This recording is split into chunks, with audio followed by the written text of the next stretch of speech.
Hello student, আজি তোমালোকৰ কাৰণে লৈ আহিছো ক্লাস 9 ৰ গাৰ্মেন্ট ডিজাইনিং ইলেক্ট্ৰিক সাবজেক্টৰ নস্কা অকা নিয়ম এইটো চেপ্টাৰৰ কিছুমান ইম্পৰ্টেন্ট কুৱেশ্যন এনসাৰ তোমালোকে সম্পূৰ্ণ ভিডিওটো চোৱা আৰু ভিডিওটো ভাল লাগি থাকিলে চেনেলটো সাবস্ক্ৰাইব কৰিবা আৰু ভিডিওটো লাইক কৰি দিবা। এতিয়া তোমালোকে কুৱেশ্যন 1 ত যে কিটা কুৱেশ্যন দিছে এই কেইটা চোৱা।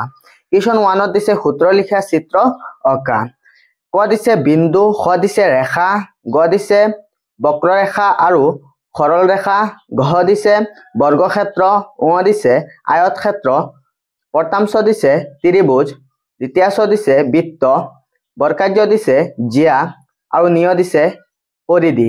এতিয়া এনসাৰখিনি চাই যোৱা। কুৱেশ্যন কটো দিছিল বিন্দু। এতিয়া এনসাৰটো চোৱা। বিন্দু হৈছে এনে এটা বস্তু যাৰ কোনো ধৰণৰ দৈৰ্ঘ্য, প্ৰস্থ বা উচ্চতা নাই, অৰ্থাৎ ই কেৱল স্থান দেখুৱায়। ই স্থান নিৰ্দেশ হিচাপে কাম কৰে, কিন্তু ইয়াৰ নিজা আকাৰ বা মাপ নাথাকে। চিত্ৰটো চোৱা, বিন্দুৰ চিত্ৰ দিছো, এইটো এনেকুৱা চিত্ৰ লিখিব লাগিব। উদাহৰণ স্বৰূপে এখন ৰেখা আৰম্ভ বা শেষ হোৱা ঠাইটো এটা বিন্দু। এতিয়া পিছত কুৱেশ্যনটো চোৱা, কুৱেশ্যন খ, ৰেখা। ৰেখা হৈছে বিন্দুৰ এক অবিচ্ছিন্ন শাৰী স্বৰূপ যি দুয়োফালেদি অন্তদূৰলৈ যায়। ইয়াৰ কোনো আৰম্ভণি বা শেষ নাই। ৰেখাৰ দৈৰ্ঘ্য আছে, প্ৰস্থ নাই। তেওঁ উদাহৰণটো চোৱা। কাগজত পেন্সিলৰ সহায়ত বা সোজা দাগ টনা এটা ৰেখাৰ উদাহৰণ। তলত চোৱা, চিত্ৰ আঁকি দিছো এ বি। এ বি এটা ৰেখা। এতিয়া পিছত কুৱেশ্যনটো চোৱা। কুৱেশ্যন ঘ, বক্ৰৰেখা আৰু সৰল ৰেখা। বক্ৰৰেখা হৈছে এনে এটা ৰেখা যি সোজা নহয় আৰু ইয়াৰ মেৰ বা বাঁকা অংশ থাকে। আনহাতে সৰল ৰেখা হৈছে এনে এটা ৰেখা যি সোজাকৈ আগবাঢ়ে আৰু ইয়াত কতো মেৰ বা বেকা নাথাকে।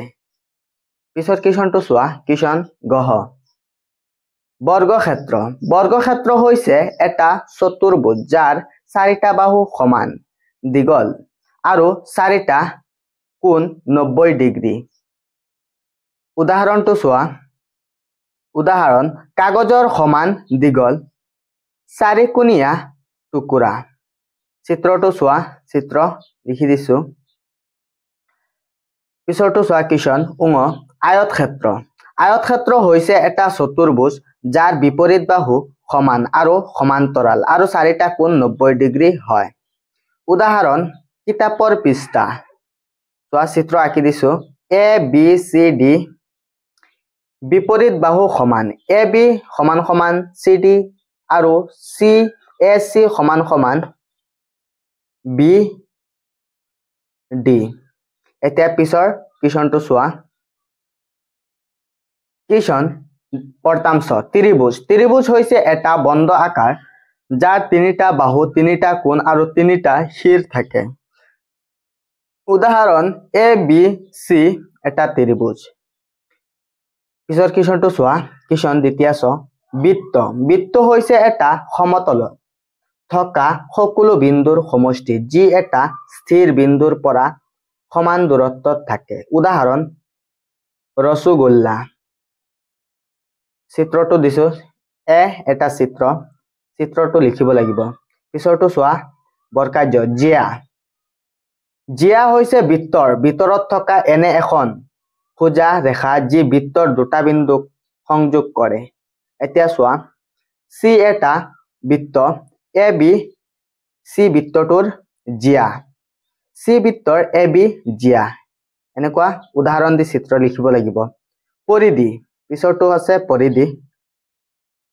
পৰিধি হৈছে বৃত্ত বা অন্য যিকোনো বন্ধ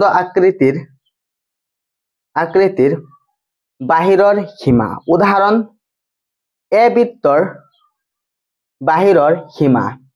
এ বৃত্ত যিটো দিছো সৰুকৈ, এইটো চিত্ৰ লিখিব লাগিব। এতিয়া পিছৰ কুৱেশ্যনখিনি চোৱা।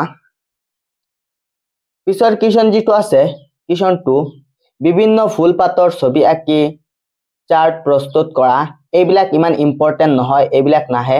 বাকি 3 4 টো অলপ চাবা, 4 টো স্কুলৰ পৰা লিখাই নিদিলে তোমালোকে কমেন্ট কৰিবা, মই তোমালোকক দিবলৈ চেষ্টা কৰিম। এইখিনি আছিল আজিৰ ভিডিঅ'টোত দিবলগীয়া তোমালোকৰ কুৱেশ্যন এনসাৰ।